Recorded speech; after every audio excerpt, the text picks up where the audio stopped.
Hello and welcome to SKB shots. What match ఇది. And ఒక్క innings మొత్తం మ్యాచ్ని మార్చేసింది అని చెప్పుకోవడంలో ఎటువంటి తేడా కూడా ఉండదు. Statistically it comes down to that last over or other ఆ 10 బాల్లో రొమారియో షెపర్డ్ చేసిన విధ్వంసం. కాకపోతే చాలా కాంట్రిబ్యూషన్స్ ఉన్నాయి ముంబై ఇండియన్స్ గెలుపులో. టిమ్ డేవిడ్ కాంట్రిబ్యూషన్ తీసుకున్న, ఇషాన్ కిషన్, రోహిత్ శర్మ కాంట్రిబ్యూషన్ తీసుకున్న. ఢిల్లీ క్యాపిటల్స్ ఫాట్ వెల్, వాళ్ళేం వదిలేదు, they fought well. Tristan Stubbs ఎప్పుడు కూడా హోప్ అందిస్తూనే వచ్చాడు, బట్ టార్గెట్ అనేది వాస్ టూ బిగ్. ఏం జరిగింది ఈ మ్యాచ్లో, let's discuss and let's get start.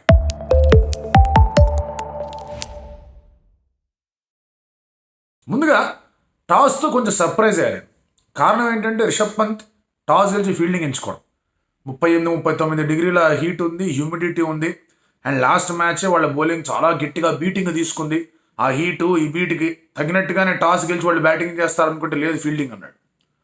ఇదేంటి అంటే కనుక లేదు, వికెట్ ఇలాగే ఉంటుంది అనుకోవడం. ప్రాబబ్లీ స్టాటిస్టిక్స్ వైపు వెళ్ళినట్టున్నాడు, లైక్ సెకండ్ బ్యాటింగ్ చేస్తే కనుక బెటర్గా ఉంటుందని. బట్ డే గేమ్స్లో ఏమవుతుందంటే కనుక ఎగ్జాస్ట్ అయిపోయే అవకాశాలు చాలా గట్టిగా ఉంటాయి. And at the same time ఒకసారి భారీ స్కోర్ వెళ్ళిందంటే, which is the case with most of the matches వాంఖేడేలో, ఎప్పుడు కూడా క్యాచప్ ఆడే ప్రయత్నం చేస్తూనే ఉంటారు ఆ రిక్వైర్డ్ రన్ రేట్తో. అండ్ అదే అయ్యింది ఢిల్లీ క్యాపిటల్స్కి. ఇన్ఫ్యాక్ట్ మీరు అబ్జర్వ్ చేస్తే పవర్ ప్లేలో జరిగిన విధ్వంసం తర్వాత, మీరు స్టాటిస్టికల్గా మనం లెక్కల పరంగా మాట్లాడుకుంటే ఫస్ట్ 6 ఓవర్లు 75 ఇచ్చారు. నెక్స్ట్ 9 ఓవర్లో 63 మాత్రమే ఇచ్చారు, అంటే 7 runs per ఓవరే వెళ్ళారు. మిడిల్ ఓవర్స్ ఫేజ్ అనేది ఢిల్లీ క్యాపిటల్స్ గెలుచుకుంది. కానీ లాస్ట్ 5 ఓవర్స్లో మాత్రం బీభత్సం జరిగిపోయింది. అక్కడ 96 పరుగులు ఇచ్చారు. లాస్ట్ 2 ఓవర్లోనే 50 పైన పరుగులు ఇచ్చారు. లాస్ట్ ఓవర్ దాకా ఢిల్లీ క్యాపిటల్స్ ఆడుతున్నప్పుడు కూడా లాస్ట్ ఓవర్ కంపారిజన్ చూస్తే వాళ్ళు 201, వీళ్ళు 202 అలాగే ఉంది స్కోర్. ఒకరిని తేడా, వాళ్ళు 32 కొట్టేశారు, వీళ్ళు సరే లాస్ట్ ఓవర్లో స్టంప్స్ స్ట్రైక్ ఏ తీసుకోలేదు, వికెట్లు పడుతున్నాయి, that's different story. But last over దాకా కూడా they over all equal. So ఆ టాస్ అనేది నిర్ణయం కాస్త సర్ప్రైజింగ్గా కనిపించిన, ట్రిస్టన్ స్టబ్స్ మాత్రం ఆ నిర్ణయాన్ని క్వశ్చన్ చేయకుండా చేశాడు అతను అద్భుతమైన ఆటతో. లాస్ట్ ఓవర్లో అన్ని పరుగులు రాకుండా 32 పరుగులు రాకుండా 12-15 వచ్చుంటే ఢిల్లీ క్యాపిటల్స్ కూడా వన్నెట్టాం తెలియదు. సో కొన్నిసార్లు అంత కరెక్ట్గానే జరుగుతాయి, కానీ ఎక్కడ ఓడిపోయామంటే ఒక ఫింగర్ చూపిస్తాం అక్కడ జరిగిందని. బట్ ఈ ముంబై ఇండియన్స్ ఇన్నింగ్స్ అనేది మీరు చూసుకుంటే కనుక ఒక సామెత ఉంది, the whole is always greater than some of the parts అని. అలా ఉంటేనే టీం సరిగ్గా ఉంటుందని అలాగే జరిగింది. మీరు అబ్జర్వ్ చేయండి, వాళ్ళ స్కోర్లో, వాళ్ళ స్కోర్ కార్డులో ద హైయెస్ట్ స్కోర్ ఇస్ 49 వాళ్ళ హైయెస్ట్ స్కోర్. కానీ వాళ్ళు కొట్టిందంటే 234. ఇదేమి అంత బెల్ట్ ఆఫ్ ఎ సర్ఫేస్ కాదు. Definitely red soil, bat will come on to the bat, no doubt, ball will come on to the bat, అందులో తేడాలు ఉండవు. కానీ ఇది కూడా కొంచెం tough surface to hit shots. కాస్త స్లోవర్ వన్స్ వేస్తే ఇరు జట్ల బ్యాటర్స్ కష్టపడ్డారు ఆ స్లోవర్ వన్స్ని కొట్టడానికి. కొంచెం గ్రిప్ కూడా కనిపించింది అక్షర్ పటేల్ బౌలింగ్ వేస్తున్నప్పుడు. అండ్ అటువంటి పరిస్థితుల్లో వాళ్ళు ఏం చేశారంటే ఎప్పుడెప్పుడు కూడా మ్యాక్సిమైజ్ చేసుకునే ప్రయత్నాలు చేశారు. పవర్ ప్లేలో రోహిత్ శర్మ ఎప్పుడైతే ఈ వాస్ 10 of 10, అండ్ ఆ తర్వాత నెక్స్ట్ 10లో కొట్టుదలు పెట్టేశాడు. That is how you play. ఓపెనర్గా ఆడుతూ ఉన్నప్పుడు ఇద్దరు ఓపెనర్లు ఉన్నారంటే కనుక ఎప్పుడు కూడా ఎనర్జీస్ షుడ్ రబ్ ఆఫ్. అంటే ఒకడు స్ట్రాంగ్గా ఆడుతున్నాడంటే మనం టైం తీసుకోవచ్చు, బట్ అంత ఎక్కువ టైం తీసుకోకూడదు, మనం కూడా పుంజుకోవాలి. ఆ రీతిలో ఓపెనింగ్ పార్ట్నర్షిప్ ఉంటే ఇట్ విల్ వర్కౌట్. అలా జరిగితేనే T20 క్రికెట్ అనేది openers they can decide things. అది మాత్రమే కదా, ఇక్కడ మీరు చూడండి, రోహిత్ శర్మ ఎప్పుడైతే 2 6 కొట్టాడు Jhye Richardson, I think that was also tactical error. Ishant Sharma second over వేసినప్పుడు 4 ఒక వైడ్ 4 వెళ్ళిన తర్వాత డాట్ బాల్ వేసాడు. ఇమ్మీడియట్గా అతను తీసుకొని రావాలి 4th ఓవర్లో. అతను తీసుకొని రాకుండా అతను చేంజ్ చేసి రోహిత్ శర్మ ఎంజాయ్ చేశాడు. సో అది that set off the tone. ఆ తర్వాత అక్షర్ పటేల్ని కొట్టాడు. But Akshar Patel's come back was fantastic. Rohit Sharma ఎలాగైతే 6లు 4లు కొడుతున్నాడు, ఇషాన్ కిషన్ 6లు 4లు కొడుతున్నాడు, అక్షర్ పటేల్ ఏం చేశాడు, అక్షర్ పటేల్ ఫీల్డ్ని చాలా అద్భుతంగా పెట్టుకున్నాడు. డీప్ స్క్వేర్ లెగ్ని పెట్టుకున్నాడు, ఫైన్ లెగ్ని పెట్టుకున్నాడు, మిడ్ వికెట్ని పెట్టుకున్నాడు. ఈసాడు okay fine, let's do it అని. ఆఫ్ సైడ్ కూడా ఒక కవర్ పెట్టుకున్నాడు, 5 ఉంటారు కాబట్టి పవర్ ప్లే తర్వాత. అండ్ ఫుల్లర్ లెంత్ డెలివరీస్ వేయాల. ఒక సింగిల్ కొడదాం అనుకున్నాడు రోహిత్ శర్మ. అప్పటిదాకా 4లు 6లు మెరిట్ ఆఫ్ ద బాల్ ఆడిన రోహిత్ శర్మ 49కి వచ్చేసరికి సింగిల్ కొడదాం అనుకున్నాడు. ఫస్ట్ బాల్ లీడింగ్ ఎడ్ తగిలింది, సింగిల్ రాలా. సెకండ్ బాల్ గట్టికి కొడదాం అనుకున్నాడు, ఇన్సైడ్ ఆఫ్ ద బ్యాట్కి తగిలింది. కాదు ఇంకా రూమ్ తీసుకొని కొడదాం అనుకున్నాడు, అది dot ball. First 2 ball single కోసమే ట్రై చేశాడు. ఆ తర్వాత డాట్ బాల్ అయ్యే మామూలుగా ఆడేద్దాం అనుకున్నాడు, ఎక్స్ట్రా ట్రై చేశాడు. 4వ బాల్లో 3 డాట్ బాల్ ఏంటామని ప్రెషర్లోకి వెళ్ళాడు, ఇస్సిరి కొట్టి అక్షర్ పటేల్. ఐ థింక్ ఈ మొత్తం మ్యాచ్లో దిస్ బ్యాటిల్ అనేది దీన్ని భూతద్దం పెట్టి చూడాలి. రీజన్ ఏంటి అంటే కనుక మెరిట్ ఆఫ్ ద బాల్ ఎలా వస్తుందో అని తగ్గట్టు కాదు. ప్రీమెడిటేటెడ్ షాట్స్ ఆడటం వేరు, ప్రీమెడిటేటెడ్ డెసిషన్ తీసుకోవడం వేరు. ఈ బాల్ నేను సింగిల్ కొడతా అనే డెసిషన్ వేరు, ఈ బాల్ నేను అక్కడ కొడతా అనే ఆలోచన వేరు. రెండిట్లో తేడా. I think Rohit Sharma was thinking about that single. అది అక్షర్ పటేల్కి ఫస్ట్ బాల్ అప్పుడు తెలియలే, సెకండ్ బాల్ అప్పుడు తెలిసింది. ఆ తర్వాత థర్డ్ బాల్ అటాక్ చేస్తాడని తెలుసు, రూమ్ ఇవ్వకుండా బౌలింగ్ చేశాడు. ఫోర్త్ బాల్ ముందుకు వస్తాడని గ్రహించాడు, బట్ ఆగాడు. రోహిత్ శర్మ కాస్త ముందు బయటకు వచ్చాడు అండ్ బౌలర్కి పై చేయి దక్కింది అక్కడ.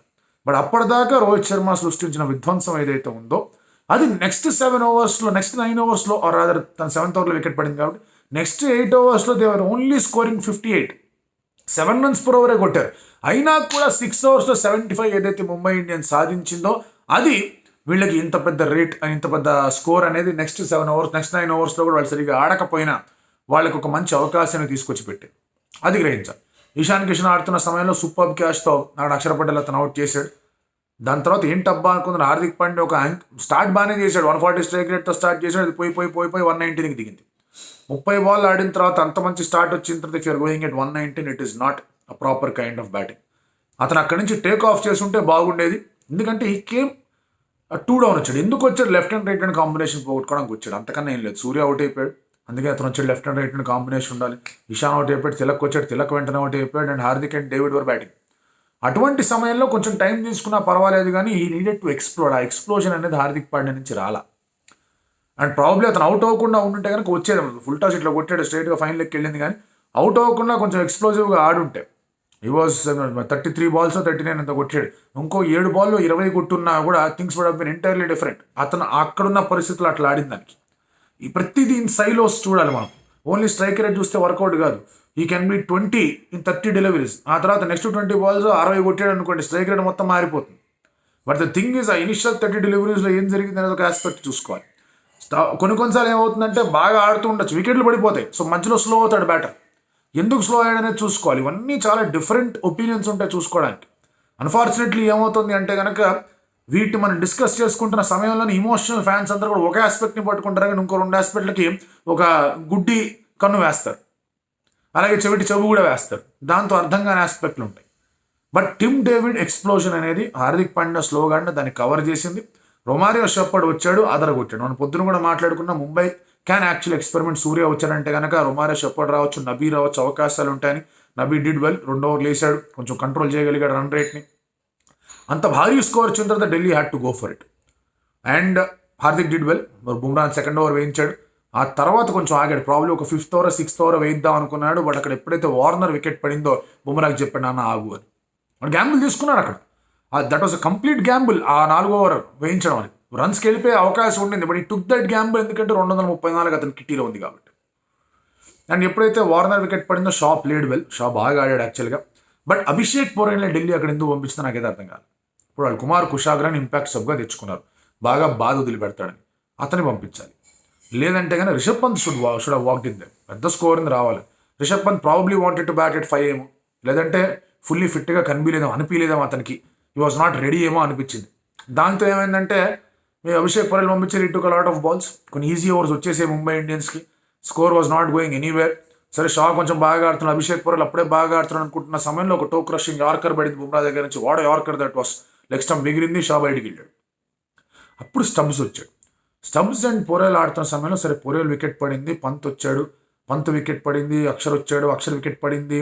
ఈ తర్వాత కుమార్ కుషాగర్ వచ్చాడు, అతను వికెట్ పడింది, జైరీ చట్సన్ వచ్చాడు. ఇవన్నీ మాట్లాడుకుంటూనే వచ్చాం. But Tristan stumps the way he played, అతను 25 balls కొట్టిన 70 ఏదైతే ఉందో, ఇన్ఫ్యాక్ట్ అతను కనుక 1 down వచ్చి ఉంటే things would have been different ఏమో అన్నట్టుగా ఆడాడు. ఒక్క బుమ్రాని మినహాయించి అందరినీ కొట్టాడు. ఎవరు అతనికి బౌలింగ్ వేస్తే వాళ్ళందరినీ కొట్టాడు. పీయూష్ చావ్లాని కొట్టాడు, జెరాల్డ్ కుడ్జెని కొట్టాడు, అతను రొమారియో షెపర్డ్ని కొట్టాడు. ఎవరు బౌలింగ్ వేస్తే వాళ్ళని కొట్టాడు. ఆకాష్ మధ్వాల్ని కొట్టాడు, అందరినీ కొట్టాడు, ఎవరిని వదిలిపెట్టల. And that is how you need to play T20. And మీరు ఎప్పుడైతే రెడీగా ఉన్నారో ఆడడానికి మ్యాక్సిమైజ్ చేసుకోవాల్సిన అవసరం కనిపిస్తుంది. ఒక 6 కొట్టిన వెంటనే ఇంకొక బాల్ స్లాట్లో ఉంది అంటే కనుక ఈ వెంట్ ఫర్ ఇట్. కాకపోతే క్లీన్ హిట్టింగ్ చేశాడు. అండ్ స్లాట్స్ కూడా మీరు అబ్జర్వ్ చేస్తే బాల్ స్లాట్లో ఉంది కదా అని చెప్పేసి ఎట్లా పడితే అట్లా కొట్ల, గట్టి కొట్టే ప్రయత్నం చేయాలి. స్లాట్లో ఉన్న బాల్కి ఒక స్పాట్ ఫిక్స్ చేసుకున్నాడు. ఈ లెంత్లో పడితే నేను ఇక్కడ ఆడతా, ఈ లైన్లో పడితే నేను ఇక్కడ ఆడతా అనే క్లారిటీ ఉండింది అతని ఇన్నింగ్స్లో. I think what ever edit today was right. 2 balls ఎంత ఎడ్జ్ అయ్యాయి అతనికి, అది కూడా ఇన్సైడ్ ఆఫ్ ది బ్యాట్కి తేలి. మిగతా అన్ని మిడిలే, కొట్టుడే కొట్టుడు తడిపోచమ్మబడి. అండ్ అలా కొడుతుంటే ఆల్దో ఢిల్లీ క్యాపిటల్స్ కాస్త హోప్ కనిపిస్తూ ఉన్నా the target was always far. And అప్పుడే ఆ 32 రన్ లాస్ట్ ఓవర్ ఏదైతే వచ్చిందో రొమారియో షెపర్డ్ది, అదే డిసైడింగ్ ఫ్యాక్టర్ అవుతుందని చెప్పేసి మాట్లాడుకుంటూనే ఉన్నారు. మనం కూడా అనుకుంటూనే ఉన్నాం. అదే డిసైడింగ్ ఫ్యాక్టర్ అయింది. లాస్ట్ 5 ఓవర్స్లో మీరు డేవిడ్ అండ్ షెపర్డ్ ఇద్దరు ఆడుతున్నారు అండ్ స్టబ్స్కి ఒక సపోర్ట్ రాలా. రిషబ్ పంత్ రైట్ లెగ్ కదల్లా. అతను ప్రీమెడిటేటెడ్ వచ్చాడు, యార్కరే వస్తుంది అనుకున్నాడు. స్లోవర్ యార్కర్ లాగా వచ్చింది. అది ఫస్ట్ బాల్ అవుట్ అవ్వలేదు. Next ball slower one catch drop. ఆ తర్వాత బాల్ కూడా యార్కర్ అనుకున్నాడు, బట్ అది కొంచెం షార్ట్ ఆఫ్ యార్కర్ లెంత్ పడింది, నార్మల్ లెంత్లో పడింది, ఫుల్ లెంత్లో బాల్ పడింది. దాని ఏదో ఇట్లా అందాం అనుకున్నాడు, ఎడ్జ్ దగ్గర అవుట్ అయ్యాడు. I think he's not fit ఏమో, లేదా కాలింగ్ కొంచెం ట్రబుల్ ఉందేమో అనిపించింది. బట్ కీపింగ్లో మాత్రం టేబుల్ బాగానే చేశాడు. జస్ట్ దట్ అప్పుడున్న సమయంలో ఆ టార్గెట్ వాస్ టూ హ్యూజ్ అనుకొని అతను యార్కర్సే వస్తాను ఎక్స్పెక్ట్ చేసి ఆడాడా లేదా అనేది చూడాలి. 2 మంచి ఇన్నింగ్స్ ఆడిన తర్వాత ఇలా ఆడడం అనేది I think it is mostly because of the target in the mind. Rishabh Pant ఎప్పుడు చెప్తూ ఉంటాడు A to B అని, అంటే అకార్డింగ్ టు బాల్ అతని టర్మినాలజీ ప్రకారం. ఈసారి మాత్రం అకార్డింగ్ టు బాల్ ఆడలేదు తను. సో రిషబ్ పంత్ అక్కడ అవుట్ అయిపోవడం కానీ, ఆ తర్వాత ఇక్కడ వికెట్లు పడడం కానీ, అవన్నీ కూడా ముంబై ఇండియన్స్కి బాగా కలిసి వచ్చాయి. ఇంతటి కార్నేజ్ జరుగుతున్నా, ఇంతటి డిస్ట్రక్షన్ జరుగుతున్నా బుమ్రా 2 వికెట్లు తీశాడు, less than 6 runs per over వెళ్ళాడు. ఏం బౌలర్ అబ్బా అతను. అండ్ బుమ్రా ఇలాంటి రిథంలో, ఇలాంటి మూడ్లో ఉండడం చాలా చాలా ఇంపార్టెంట్. అఫ్కోర్స్ వాళ్ళ రిలయన్స్ ఫౌండేషన్ వాళ్ళు చేసిన ఒక మంచి జెస్చర్ కూడా ఉంది. చిన్న పిల్లలందరికీ కూడా education and sports for all అనే వాళ్ళు ఫాలో అయ్యే ఒక కార్పొరేట్ సోషల్ రెస్పాన్సిబిలిటీ వర్టికల్ ద్వారా చాలామందికి అక్కడ క్రికెట్ చూసే అవకాశాలు అందించారు. అందులో కొంతమందికి కిట్స్ కూడా డిస్ట్రిబ్యూట్ చేశారు. There was long conversation Ravi Shastri, Nita Ambani and Sachin టెండూల్కర్తో.